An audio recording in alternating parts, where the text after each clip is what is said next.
All right. So, hello, everyone. And I do know that we've been having some issues on getting this to go live in the Facebook group. So, as soon as I see it live on my business page, I'm going to share it. So, some of you might be wondering where the heck is it? You're supposed to be live. So, give me 1 second. And there, we've shared it. All right. Sorry about that. I was just saying to my guest, Peter, when things work, it's so magical. And when technology doesn't, all right. So we're excited to have you with us. And I am really excited to tell you that I met Peter recently. And pretty instantly, I'm like, wow, this is one smart dude. And he had so much to share that I invited him to come and to help all of you to really understand on a deeper level some of the things that you can do that would really make your website and your business sing. So, Peter, I'll let you say hello and give people a little background before we jump into the interview. All right, thank you. I guess first, quick relevant background. I've had a flu, so pardon the rather unenthusiastic sounding voice. So quick background, I started like 12-ish years ago, 11 years ago, something like that, as a copywriter. I primarily wrote sales pages for other marketing experts. My thing was to target people who already had a good sales page and who were making a lot of money from a sales page, and then say that I can write a better one. And they would then A/B test mine against theirs, and if and when I beat theirs, I got paid. But I fairly quickly got interested in conversion optimization overall. So what else makes a difference other than just the sales page? And pretty quickly after that, I saw that what makes the difference is not exactly the copywriting, but rather overall what you make people understand or feel or see. And that's been my primary focus ever since. Sharpening the message. What are the most impactful things for you to talk about in all of your marketing, websites and otherwise? But yeah, that's pretty much what I've been doing ever since. Websites have stayed as not exactly my focus, but rather they are such a common thing for us to use as where to implement the new messaging, that I end up doing a lot of website stuff, and people still seek me out to help with websites. But just to be clear, I'm not a designer, I'm not a tech developer. We're not going to be talking about any of those things, but luckily those things almost ever, those are not the issue. So if your website isn't working very well, it's probably not going to be any better with a better design. I'm really glad that this is coming up. I was with a client family member today, and he wanted me to help him redo his website. And I think he was looking for design. And I said, first of all, I'm not sure that you know who you are, what your brand is, what your purpose is, who do you serve, what is the message you want, and what's the purpose of your website. Like, he sent me copy that, was out to here. I'm like, I don't even understand. And he's like, well, that's because I'm confused. I'm like, all right, let's not go build a website. And I tell my client family members all the time, my website is working really well. It's not beautifully designed. However, it works really well because of the clarity. And just half an hour ago, we got 2 more opt-ins who are interested. So my website works because I'm clear. Who am I? What's my messaging? Who do I help? Can I help you? Can I not help you? And then if so, let me get a hand raised so I can help you. Any thoughts about that? Well, that's exactly how it works. You need to be first clear about other things. And basically, if you try to build the website or start by writing the website common sense, that's almost never going to work. So yeah, I thought that we would basically go through. Great. I've been calling it the website conversion hierarchy. What are in what order you need to go through things, what things really make the greatest difference. So if that sounds good, we can start from there. We'll do that. And the first thing I want to say for everyone is thank you. I know when we're not feeling well, we're not at our best. I heard your voice right away. And I'm like, that's not the same Peter. So thank you for still showing up. Regina says, in this microwave world, if you're not clear, I'm moving on. Clarity is everything. So yeah, she's aligned. All right. Yeah, I mean, no one is ever going to come and complain to you that your marketing was too easy to understand. So rather like always prioritize clarity and don't like, and then as a secondary thing, think of creativity. Like do not compromise clarity for creativity. If you want to be just super creative, then find a different outlet for it, or wait with that and apply it to coming up with more interesting content formats or something. But like don't compromise clarity for the creativity. I really like what you said, and I'm just going to jot it in the comments for folks. Clarity versus creativity. A web designer, in my experience, I can't wait to be creative and do all kinds of fancy stuff. And without that clarity, who are you speaking to and what is the purpose? So, okay, it's yours. Go ahead and educate us. We are ready. Right.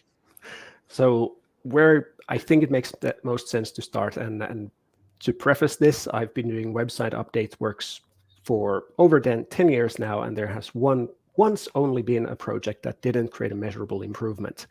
And in that case, I didn't actually see the data, so it might have been an improvement, I just don't know. So this works very, very consistently. First step is figuring out what are you actually trying to make people see, or as the first thing. So you can call it whatever you want. The term that I've been lately using is core value message. Doesn't really matter. The point is, what are the few things that you're trying to make people see first? And the metaphor that I often use is, if you go to a car dealership and there's a stereotypical used car salesman, you point to a car and ask, well, what is this like? They're going to tell you a whole host of things like, oh, it looks great and it's ecological and it's great for short trips and long trips and great for the city and the highway, and it's great family car and it's super ecological and it has great stereo and great brakes and great I mean, it just keeps on going. Obviously, that's a bit of an exaggerated example, but you can still hopefully hear how none of that really makes a difference anymore when there's so many different things that someone's saying. Whereas imagine that you go to the same dealership and there's a salesperson and you point to a car and ask, what is this like? And they say, that's our most ecological family car. Would you like to know more? Now, if you are looking for an ecological family car, then you're going to think that this is perfect. Like, this is exactly what I was looking for. I hope this is as good as it now seems. So saying many fewer things, just a couple of things, 3 things, like whatever it is, just very few things, makes a much, much bigger difference, assuming those are the right things to say. And there's basically 3 things you have to make happen. First thing, and this is automatic in most cases, is to just help people understand in general, what are you all about? Like, what do you do?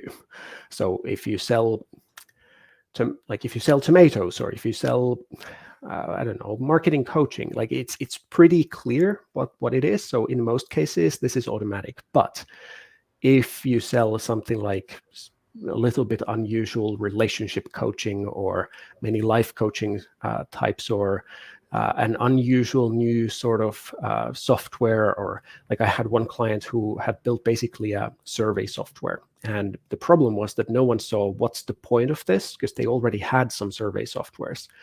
So what we had to do was figure out, well, how do we make people understand that this is something very different? And as Regina pointed out, interruption is, I think it's a one way to look at it. I very rarely talk about interrupting, because I rather talk about joining in on the conversation people already have. But interruption, I mean, I'm just getting sidetracked, but it's an interesting conversation. But I think it's better to basically start from where people are so well that when they basically like notice that, oh, you're talking about exactly the thing that I'm trying to look at or do. But yeah, that's the first thing. Help people understand what it is that you offer. But the other 2 things is that make people see what it is that they can get, that they actually want, something that they are motivated to get. And the difference here is not just to say that, well, or show something that they agree is valuable. There's a difference between what's valuable and what's motivating, what's desirable. I mean, I can walk past the store and say that, well, there's a whole host of things that are valuable. I don't want any of them. So just because I can agree that it's valuable doesn't mean that I actually want it. It could even be I mean, products that I could use. It could be a men's clothing store. I could potentially wear all of the clothes, and I could still say that I don't actively desire any of these clothes. Even if they look the same as clothes that I would like, there's other reasons there. And then the third part is differentiation. And notice here that you're not just being compared to your direct competitors, you're compared to all sorts of things. So, for example, in the B2B side, a typical comparison point is some old Excel sheet that people are using for basically whatever. It could be used for all sorts of things that you might have a software for automating. It might be used for creating proposals. It could be used for all sorts of things. Another option might be hiring someone new instead of hiring you. So those are the three things. Make people understand what it is that you do. If it isn't obvious, then make them see something that they're actually motivated to get, that they can get from you, and then help them see why are you different in a way that they actually care about and understand compared to all the other options that they're thinking of. And again, that's not just competitors. So, for example, if I help people with websites, what people might compare me to is a web development agency. I should show somehow that, the difference, what is a meaningful difference for them? Well, first of all, I'm not a designer. I'm not a tech developer. I'm not going to sell the idea that you need a big overhaul of the design and such. What I'm all about is, well, let's make as few changes as possible, as quickly as possible, that actually make a difference to the conversions. That's how I would differentiate compared to a web agency. So it has to be a difference that people understand and actually appreciate. But yeah, that's the first thing, understanding what it is that you're trying to say, and it's a combination of those three. Yeah, I want to go back to a couple things. I'm really glad that you said that. Recently, in my company, Entrepreneur, we just made some tweaks on our overall website, Entrepreneur. And we actually didn't make a ton of tweaks. We looked at who's coming to the page, who do we want to come to the page, who do we help, how can we be more clear? And it's really interesting because unbeknownst to your 3 steps, I think I was doing all of them. What is it that people want? What's desirable? And how is what we have different? And all of a sudden, the opt-ins have gone through the roof and the conversions are happening as well. So I'm really glad we're talking about this. I look at a lot of client family members' websites, and people in this group, I randomly pick about 100 people a month. And most of them don't even have a way to generate opt-ins or conversions. So is that something we can talk about as well, Peter? Yeah. So if the first step is figuring out the messaging, the second step, and we didn't actually talk this through, so it's almost comical that you're asking questions that are leading to the next step so perfectly. But the second step is figuring out what is it that you should ask people to do on the website. In other words, that means what are you offering people? And in almost all cases, so not all cases, but almost all of them, you should offer people something free that gets them on your email list. That's almost like I can't immediately think of any situation where that wouldn't be a good primary goal. I don't mean that it's the only goal. So for example, if you have an e-commerce website, obviously you're going to offer people the chance to just buy on the first visit, but generally speaking, even on e-commerce websites, you're going to get better, more consistent long-term results by first giving people the option to join your email list and only then trying to push them to buy something. Now, there are a few things that obviously go wrong when people think of these lead magnets or opt-in offers or whatever you want to call it. You can think of it could be a free phone call with you. It could be a sample product. I mean, there's all sorts of things that you can offer as a free offer that gets people to your email list. The first thing is that it should be something people actually want to get. And this is one thing where there's sometimes a very stark difference between what people think that others should want and what they actually want. So I wonder if I could immediately come up with a great example here. Some clients recently have thought of They happen to be in a very high-tech field, and they were thinking of, well, let's do this thing about this emerging technology that's like super interesting for everyone. Like we can write very in-depth, super unusually like experienced stuff about it. And my question was, would your target customers actively want to read this? And they're like, well, actually, no. Like they would like to be the kinds of people who would read this, and they would like to, share what they've learned, but they probably wouldn't actually take the time to read this enough to understand any of it. Because quantum computing goes way above the head of even these people's target customers. So, so then really like just this is the effect of being slightly sick, going on loops, pardon. So really be very, very critical of your own ideas and put an extra effort into thinking of what would be something people like almost instantly see and are like, yes, that's great. Like I want that. And it should be something people can make an immediate snap decision on in nearly every single case. There's some exceptions, but people should generally just see it and be like, yes, like I don't need to think about this. This is an obvious yes. And just to give a couple of ideas, some of the easiest options are things like PDFs or videos. It could be a webinar. It could be recorded or live webinar. It could be a free phone call, although beware, a call is fairly high commitment. So typically you're going to see lower conversions for that on your general website. I don't mean you can advertise a webinar and get great conversions, but on your website in general. It could be, I don't know, if you run a yoga studio, you could offer people a free first time at the yoga studio if they join your email list. I mean, there's all sorts of things, but it should be something that people want. But the other thing, and this is the part that I think a lot of people miss, and this is why they then struggle to convert those people into customers. They might get thousands and thousands of opt-ins and still make almost no sales.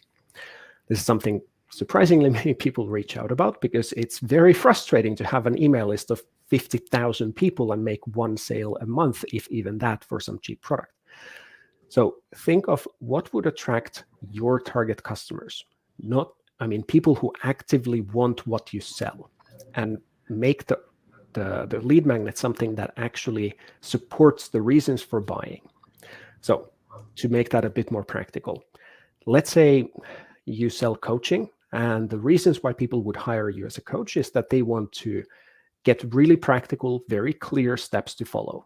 That's why they would hire you as a coach. I think that's why anyone should hire a coach. But if let's say that's especially like you're super clear about things, you make things very easy and practical, it's probably not the best idea to offer a 500-page theoretical book as a lead magnet. That's not exactly going to attract people who are looking for quick and easy and practical. And it certainly doesn't make people think that you are going to offer them quick and easy and practical advice.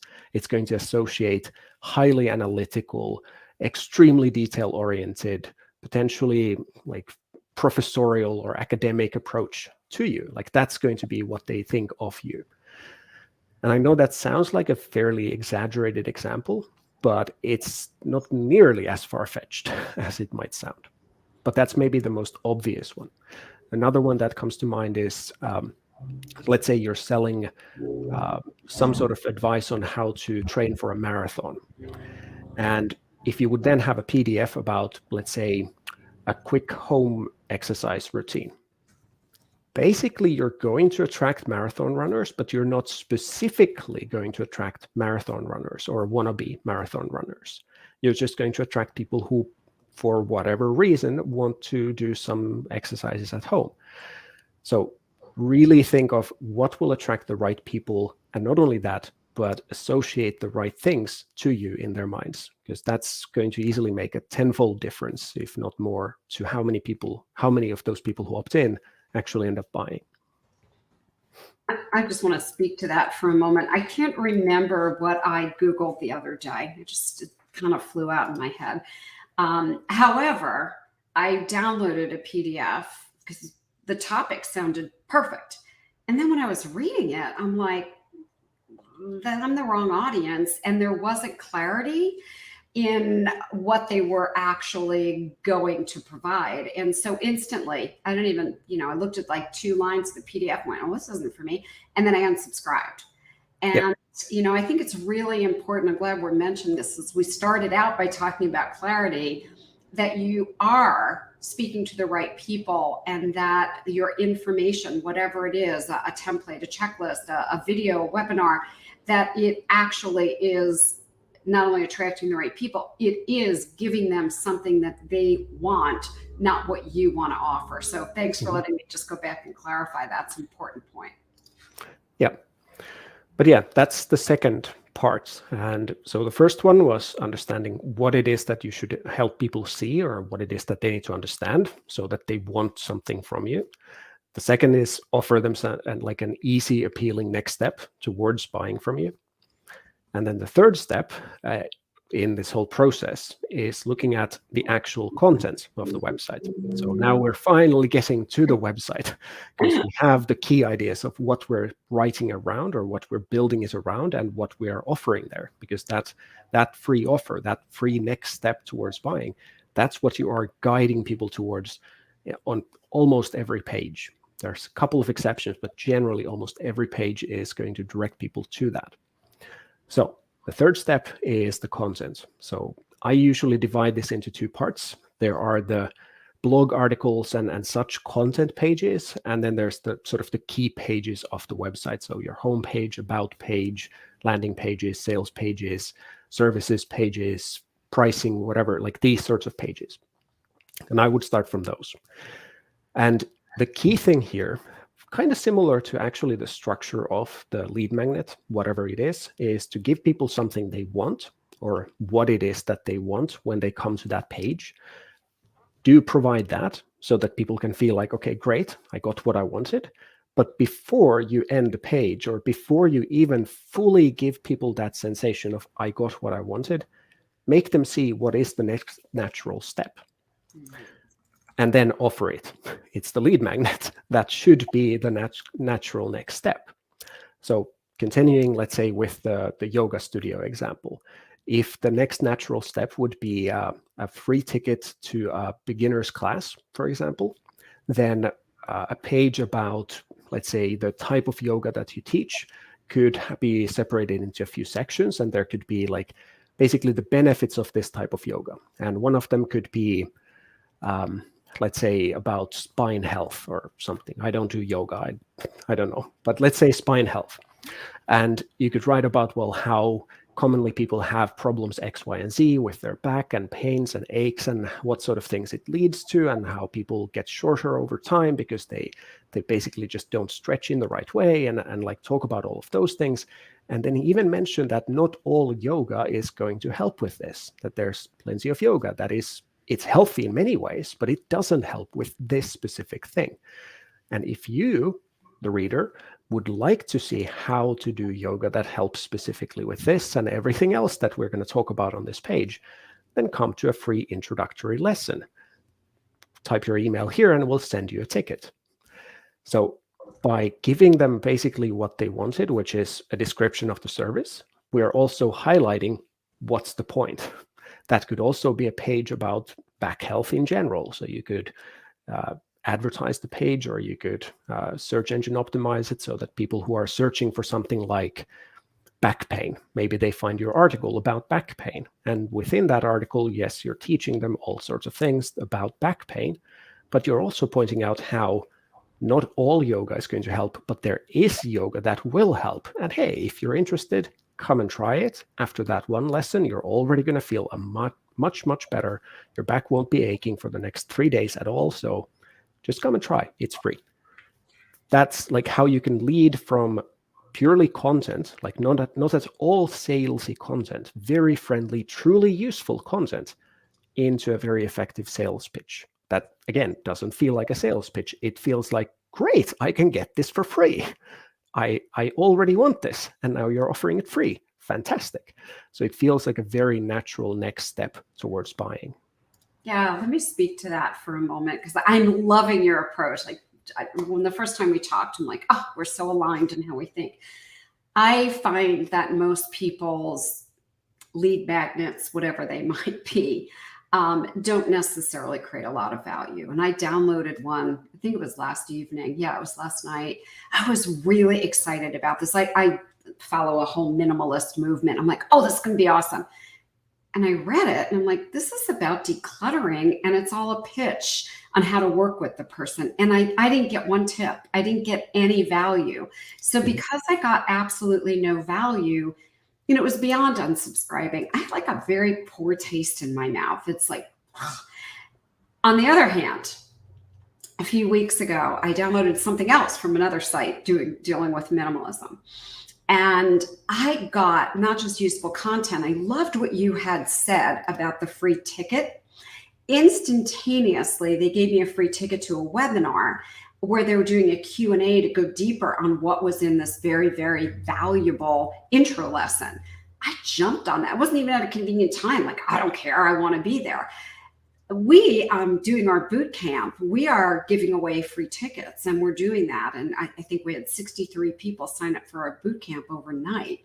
And I really feel that if we come from wanting to help and serving and creating versus I want somebody to buy something, I want somebody from my website to purchase, and instead we focus on how can I create a relationship and share value with you first, that makes all the difference. And yeah, Regina, I agree with you. The word free ticket, it is exciting. Like, I was excited, I got a free ticket to go to this. And by the way, just take it further, that webinar was a genuine Q&A with tons of value. I could instantly tell the person was clearly an expert who wanted to help. I already had my credit card out. I didn't know what they were offering, if they were offering anything. I got into my wallet halfway through and I put my credit card right by me. I'm waiting. I'm hoping they're going to give me something. And they did. I signed up for a challenge. It wasn't inexpensive. I'm being transparent. However, they gave me truly useful content, and I knew I was going to get more of it. So I just wanted to chime in on that. Yeah, I think this question comes up a lot of like, well, how do I make sales without being salesy? Like, I like teaching, I like whatever. Like, a lot of people feel that way, and I certainly feel that way as well. And that's the way that I've at least found best. So do teach, but also help people understand what is the next thing they're missing. I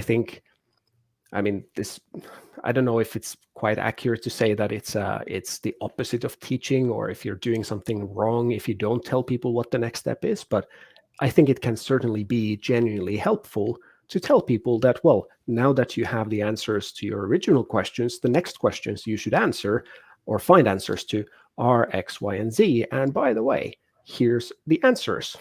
But this time I'm going to ask you to give me your email address so I can send you even more useful things. And the same thing in the lead magnet itself, whether it is a PDF or a video or whatever.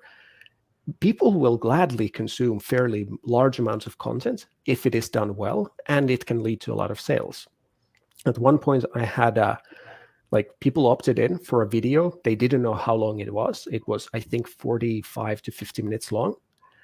No sales at all. At the very end, like the last 30 seconds, I told that if you're interested in how I can help you with everything we've covered, click the button below and see another video. It was another 40-minute video, which was nothing but sales, in the sense that it was just me going through what the process would look like. And overall, I don't remember the exact percentage, but something like 30% or something of everyone who opted in watched both of the videos to the very end, which is completely ridiculous. I mean, you should never see those sorts of numbers, but making the first video genuinely useful, it had a really high stick rate. Almost everyone watched, well, not everyone, but 60% or something watched it to the end. So yes, you can sell and be useful, but there is a fine balance, because if you start overwhelming people with too much, if I would start going through every tidbit about how to run A/B tests, and I could overwhelm everyone and make it impossible to start doing anything on this call. And I don't have anything to sell. I'm gonna invite people to check out a free thing if they're interested. Then go watch it. You'll learn these things in a bit more detail. You'll see the whole process in a bit more detail and more clearly laid out. And then if you're interested, I do have a course that goes through these things, and people go and implement it in 2 weeks and have a new website, and it works.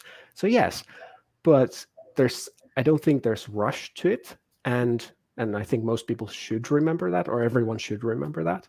Not everyone needs to, because they don't anywhere rush to it. But at the opposite end of the spectrum, it is also necessary to sell. You can just do it in a way that doesn't feel bad. It can be very natural next step of like, hey, now that you learned these things, would you like help with it?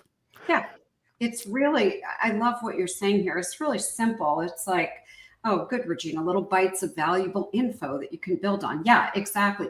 What I like is you're giving people something that they're really interested in, that they can put to use. They get to see you as the credible expert. And then you're basically saying, well, if you like that, here's something to go further and deeper. And you brought up don't overwhelm people. So I'm just going to go there for a moment. This interview's going so fast. I could be with you for the half a day. I was looking at someone's website today. It's a client family member. He knows, he shared it with me. I got like halfway down the page, and I know this guy really well. It's been a client for a long time. Like, I don't even know what you're talking about. And there's no call to action anywhere. I had to literally scroll and scroll and scroll. And if someone would get to the bottom, which was highly unlikely, A, I was confused, and B, the call to action was instantly to go buy something. I'm like, I'm not purchasing something from you. He's like, well, why wouldn't you? I said, first of all, I am completely overwhelmed. And second of all, I just had to scroll through all of this content. So he has this great 20-minute video.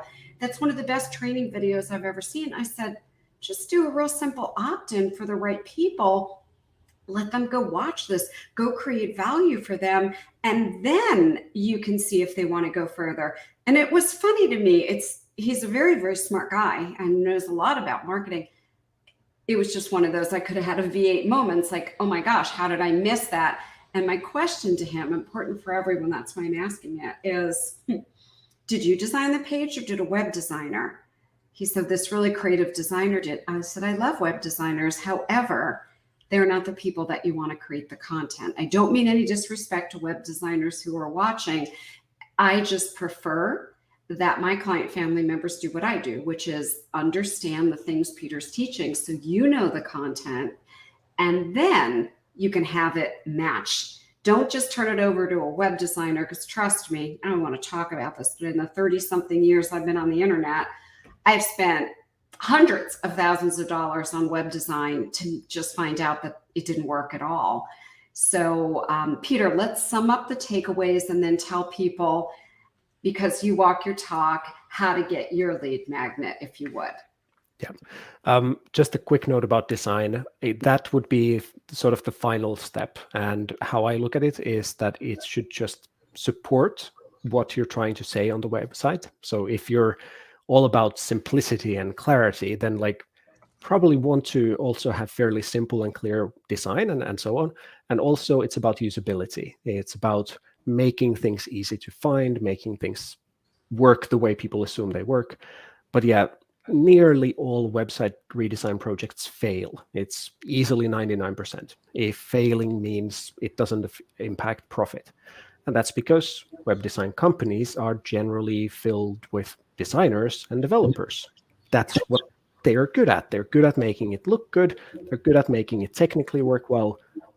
That doesn't cover the content. That doesn't cover the conversions. That doesn't cover the marketing side of it or the copywriting side. So yeah. But yeah, as I said, the 3 main steps. First, figure out what it is that you're trying to help people understand. What are the most important things, the most impactful things you can say immediately? I mean, within 5 seconds, people should have a pretty clear idea of what they can get, why it's different, why it's the best option for them, and see how to do it. Like that should happen extremely quickly.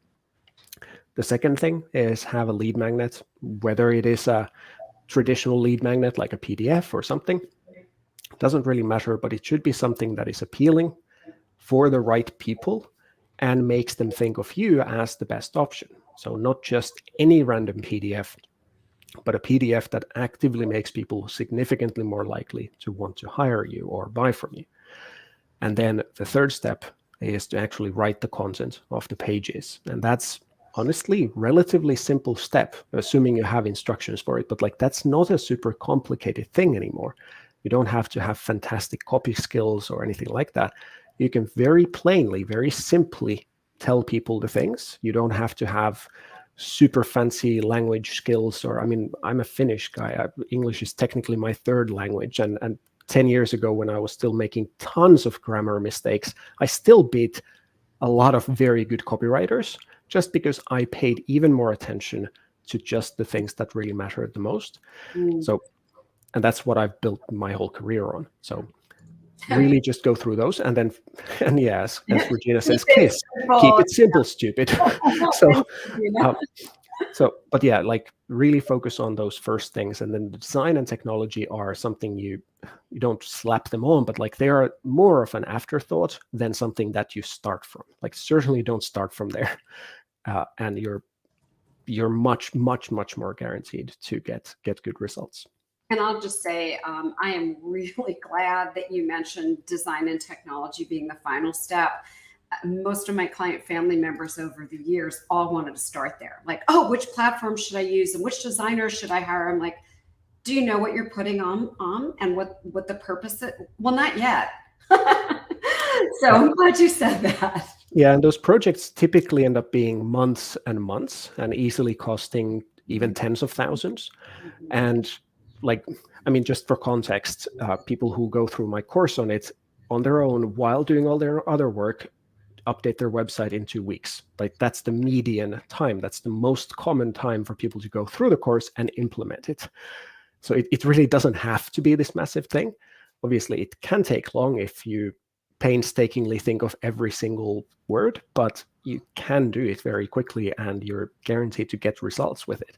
So focus on those things and then think of the design and technology as the last thing. The platform you're on really doesn't make that much of a difference. There are some exceptions, but generally speaking, that's not a high priority. Like it very rarely makes a big difference.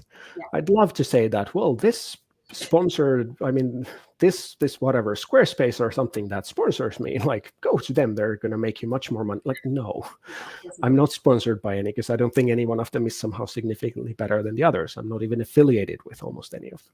So like, that's not where you should focus. Focus on know what to say. That's going to solve all your other marketing content as well. Yeah. Have a free offer that people actually want and makes them more likely to buy. Also solves a lot of other marketing things at the same time. And then think of the content and then look at the design. And brilliant. Yeah. So while you that's were how here, you make your website convert.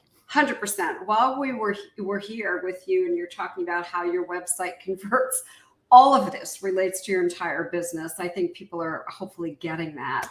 Yeah. So how can people grab your lead magnet? And I have to tell folks, like, if you don't think this is valuable, updating your website in 2 weeks, you know, I had to put a wow by that, because I have had so many client family members over time just struggle. And many of them still don't have their websites done because they can't figure out how to put it together. I agree, Regina. Amazing info. All right, Peter, how can we grab your lead magnet because you walk your talk? Well, I just changed my name to be petersandeen.com/Terry. That redirects to a page that offers I don't remember the exact length, but I think about 45 minutes of like actually just going through the things. Then there is a pitch for like, if you want more hands-on, like very specific, detailed, step-by-step instructions for everything. Yes, there's more help available. Also optional coaching if you want it. And obviously I work with some clients one-on-one as well. If someone's interested, just, apparently you're missing an N from the link. Oh, I am. Anyway, sorry. That's okay. Let me put it in there again. Sorry, gang. No worries. But yeah, it's a video titled Why 99% of Website Redesigns Fail and How You Can Guarantee Better Results. And to some degree, it goes through some of the same things, but with actual examples. We didn't, now, again, pardon, I'm not at 100%, so I couldn't get all the screenshots and everything like that lined up. But it goes through these things in a bit more practical way, I think, and some of the other things as well that you can look at. And yeah, Beautiful. there's also a special offer for the course for anyone who's interested. And I'd say it's pretty good. It's not a super expensive thing either compared to what most marketing things online are. So Awesome. Let me say this, in our conversation together, I learned so much from you, and you were so free in giving the information away. You've done the same here. You've just shared, you've created so much value, even not feeling well. Appreciate so much. I am encouraging all of our folks that are watching now or hashtag replay later. Don't forget, gang, and ask any questions. Peter will be jumping in and answering. To go over and to make sure that you've watched this, because I can tell you it's going to be tremendous value, as you've seen from today. Regina said, feel better, Peter. We're all feeling that way. So definitely go over there. And then the other thing is, hopefully it'll also have you getting your head going, what can I do that can create value like this? What can I give that will create more value? I thank you so much. And I'll just say, Regina, I'm just echoing your sentiment. Do feel better. It has been such an honor to have you as my guest. I am so happy we've met each other, and I look forward to continuing our relationship. Yep, definitely. And thanks to those of you who joined in, those of you watching the replay. Always, if you would, just do hashtag replay, ask any questions, and Peter will jump in and respond. Again, thanks for being here today. And we gotta thank you, Peter, as well. All right. Until next week, we'll see you all at that time. Bye for now. All right. Bye.